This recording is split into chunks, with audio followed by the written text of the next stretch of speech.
The Laws of Ascension, Chapter 49, Drugged. After they finish eating, Lorik leads the way out of the black market. After returning to the surface, he leads Vera back home. There, they change back into their uniforms. They don't put their bracelets back on, instead leaving them on the nightstand together. So where am I sleeping? Vera asks while looking at the night sky through a window. You'll take the couch. I'll sleep on the floor. Lorik replies, Do you not have beds upstairs? I thought the bedrooms were up there.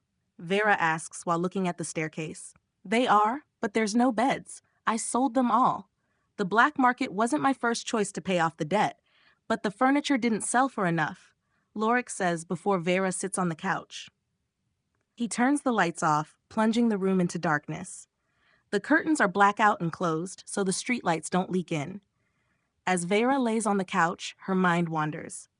I wonder how you lived. I can't imagine having to go through what you did. When you first brought up your parents, I thought you were 12 at the youngest. Not that 3 years really changes it. She thinks before sleep takes her. The next morning, she's woken up to Lorik shaking her.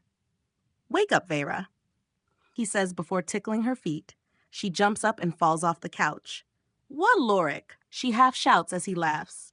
Come on, we need to get going, Lorik tells her before walking to the door.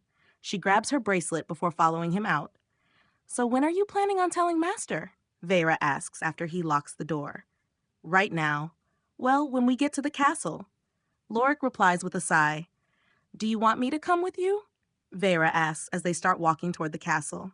Yeah, I'll need you to explain the rest when Master starts strangling me, Lorik says, causing her to scoff. She won't do that. Probably. Vera says, causing him to start laughing. You can't even deny it. So I'll be counting on your support. He tells her, causing her to smile. They walk the rest of the way to the castle gates without talking about it. Lorik asks a bit about how Vera thought of his house. He's not surprised to learn it's not what she expected. Once they get to the gates, the knights recognize Lorik from yesterday. They let them in after checking their IDs. Lorik asks a butler where Serilda is. He tells them she's in her office and leads the way. Surprisingly, he leads them to their regular meeting room. This is your office? Lorik asks while he and Vera walk up to the table. Rowan and Sarah are sitting with Serilda. It is. Did I not mention that? Serilda replies before smiling. Anyway, what brings you here? Did you sense the good news? She asks as they sit down. What news? Vera asks. There was an anonymous tip last night. Someone reported some suspicious individuals. As they said, they looked like they were from another kingdom. We investigated. Turns out they were the ones planning Sarah's assassination. We found messages between them and someone in the academy. We're currently looking for who that person is. Serilda replies, causing Vera to go wide-eyed. That's good, she says, surprised at how fast Torvin sent that tip. Master, can I get your help with something? Lorik asks. Is this about that thing you've been wanting to talk about? Serilda asks, causing him to shake his head. Not quite. I want to do something first. Can you put me in that space seal you used when Rowan entered Enlightenment? Lorik asks, surprising her. I can, but why do you want me to? She asks back. There's this method for body training I use, but it'll take a while and I can't be interrupted during. Lorik explains. All right, then do it here. I want to see this method myself. She replies before Lorik sighs. He gets up and walks over to the floor near her. He sits down and nods. Just remember, do not disturb me no matter what, Lorik warns before Serilda waves her hand. The air around him shines as the seal appears. He almost makes it sound dangerous, whatever he's doing, Sarah says, slightly worried. I'm sure it's fine. He wouldn't hurt himself, would he? Rowan replies before they all turn to look. Lorik takes 2 bottles, one red and the other blue, out of his ring. The caps are off, and in their place are wooden needles. The needles fill the bottleneck and reach all the way to the bottom. Lorik sits down and crosses his legs. He takes a needle out of the red bottle and sticks it into his thigh. The needle goes through his uniform and into his skin. What's he doing? Sarah asks as he grabs one of the blue needles. He puts it on his thigh near the red one. Sarah, go bring Calder here. Rowan, I need you to go get a healer, Serilda says after seeing him put another needle into his thigh. Why? What's he doing? Rowan asks. Just do it, Serilda replies, causing both of them to look at each other. They get up and leave the room, leaving Lorik, Cyrilda, and Vera. Vera, do you know where he got these from? Cyrilda asks her. Vera hesitates, causing her to smile. Don't worry, just tell me the truth, she says upon seeing her hesitate. He got the needles yesterday from the black market, Vera says. Did you go with him? Cyrilda asks her. I did, but he explained how the black market helps the kingdom too, Vera says. I see, then could you please wait outside? And when Rowan and Sarah come back, tell them to wait with you, Cyrilda says after a minute of silence. She turns back to look at Lorik as she speaks. Are you going to arrest him? All he did down there was fight in the arena. He also worked at a store run by a man named Torvin. Vera says hesitantly while getting up. Upon hearing Torvin's name, Cyrilda's eyes shoot open. No, I'm sure you saw yesterday how many people are down there. It's unrealistic to arrest them. Besides, as you said, the black market does do some good. Normally, we'd only give him a slap on the wrist, so to say. The problem is that he's teammates with the princess. Because of that, it gets more complicated. But we won't arrest him. Don't worry. Cyrilda says, causing her to sigh in relief. She walks out of the room, leaving Cyrilda and Lorik. Lorik continues putting needles into his flesh. He alternates between the bottles again and again. Once both legs are full of needles in the same places, he moves on to his chest. After that is his arms. As he puts the needles in, she sends a message to the king. She explains what's happening and to get his butt in here. By the time he starts his first arm, the door opens.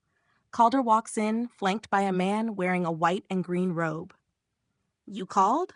Calder asks curiously. He's wondering why the princess and the others are waiting outside. Does this look familiar to you? Cyrilda asks while motioning toward Lorik. How does the kid know acupuncture? Calder asks, his voice full of concern. That's what I want to know. Can you tell anything from it? Cyrilda replies before he marches over. He examines the placement of the needles before looking at the bottles. Those are poisons. The red is one that uses a flame law. It burns the flesh from the inside. The blue uses ice laws and freezes the flesh. The healer says while looking over Calder's shoulder, so he's using acupuncture to refine his body, Calder says before sighing. Though it's most definitely the Calvaris method. Does that mean he's a spy from Calvaris? The healer asks worriedly. No, I'd like to think my disciple isn't so stupid to openly use a Calvaris technique in front of us. He likely doesn't realize it's from Calvaris, Cyrilda says. Then where did he learn this? This isn't something you can just learn on your own, Calder asks. About that, I just happened to learn that he was in the black market last night. He got the needles there from Torvin, Cyrilda says, causing Calder to nod. That explains it then, he says before the healer turns to Cyrilda. What are you doing about him? As if being a member of the black market wasn't enough, he's connected to Torvin in a way. If news gets out, the healer asks before Cyrilda reaches out. Calder, I need the SRT, Cyrilda says, causing Calder to sigh. You know the side effects, right? He asks while reaching out. Mist pours off his ring and into a jar. Inside the jar is some glowing blue tea leaves. Yeah, but I need to know the entire story before deciding. Besides, I'm biased.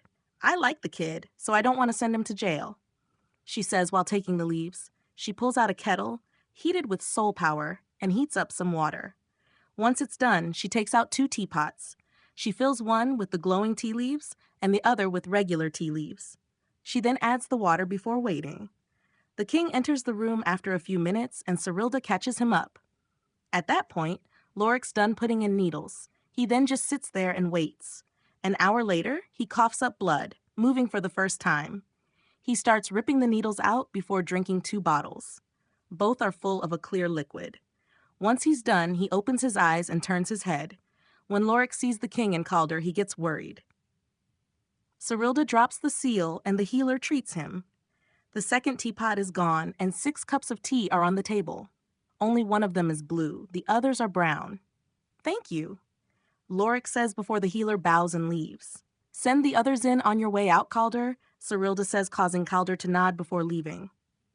What's going on? Lorik asks. The others enter before she can reply. Cyrilda motions for them to sit and for Lorik to sit where the blue cup is. I got worried thinking that you were harming yourself, so I asked for Calder and a healer. I didn't want the others freaking out over nothing, so I sent them out. Cyrilda explains before the king lifts his teacup. I just came for some tea to unwind, he says before drinking. Lorik looks down at his cup, surprised. I've never seen blue tea before, he says before lifting it up and drinking. Vera looks at him worriedly, wanting to say something. But she doesn't, since Cyrilda would stop her anyway. Lorik drinks from his cup, downing half of it in one go. He sets it down and his head wobbles. That's good, he says before his eyes shut and his head crashes on the table.